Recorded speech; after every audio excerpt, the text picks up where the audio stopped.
If you're renting in South Florida and wondering why it feels impossible to get ahead, this video is for you because we need to stop pretending. If corporations own about 2% of single-family homes, why are we acting like that's the reason rent in South Florida feels unlivable?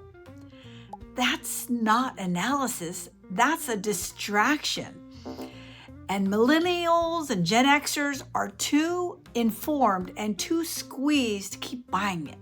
Recently, Donald Trump said, "Homes are built for people, not corporation."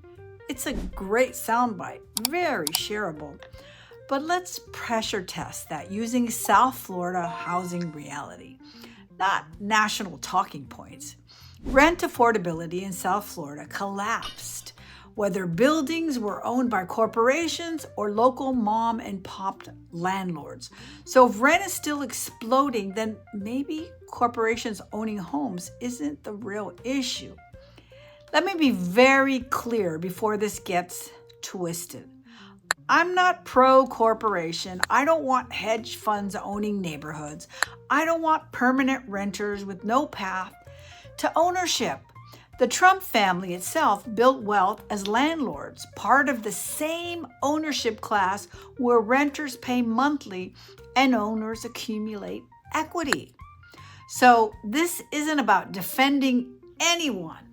It's about calling out lazy explanations that keep us from fixing what's actually broken. Blaming corporations, well, it feels good.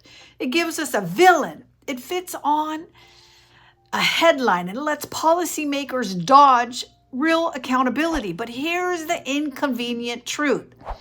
Institutional investors own roughly 2% of single-family homes. If that 2% vanished tomorrow, you'd still be dealing with high rent, tight inventory, rising insurance, and brutal monthly payments. So maybe, just maybe, we're fighting the wrong enemy. Stay with me because the solution most cities are ignoring might surprise you. South Florida added people fast. Housing did not keep up. But here's the key point, especially for this region.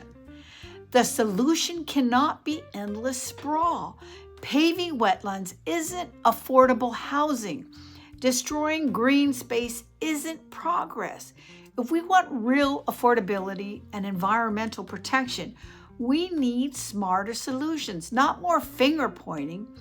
Here's a solution that actually works and doesn't destroy green space. Convert dead malls and unused commercial space into housing. South Florida is full of half-empty shopping centers, dying strip malls, and office buildings no one uses anymore. These places already have roads, they already have utilities, they already have infrastructure.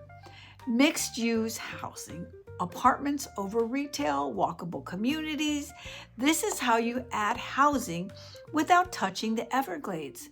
We don't have a land problem, we have a land use problem.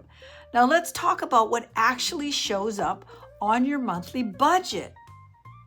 Well, there's insurance premiums doubling or tripling, property taxes rising with valuations, HOA fees are creeping higher every year, hurricane zone construction costs, endless permitting delays. Landlords don't invent these costs. Renters and buyers absorb them. Until these are addressed, affordability stays out of reach. Everyone says they want affordable housing. Just not duplexes, just not townhouses, just not apartments, just not taller buildings near them.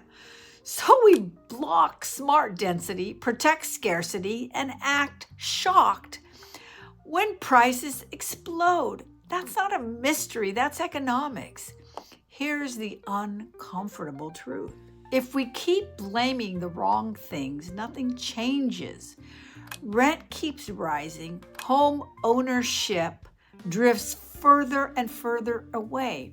Green space stays under threat, and an entire generation stays stuck. It's not about left or right. It's not about corporations versus people. It's about whether we're willing to have grown-up conversations about supply, land use, and real solutions, or whether we settle for slogans while the problem gets worse. Because housing isn't a culture war issue, it's a quality of life issue. And South Florida deserves better than distractions. If you're done with housing conversations that go nowhere, subscribe and answer honestly in the comments. Would you support converting dead malls or empty spaces into housing where you live?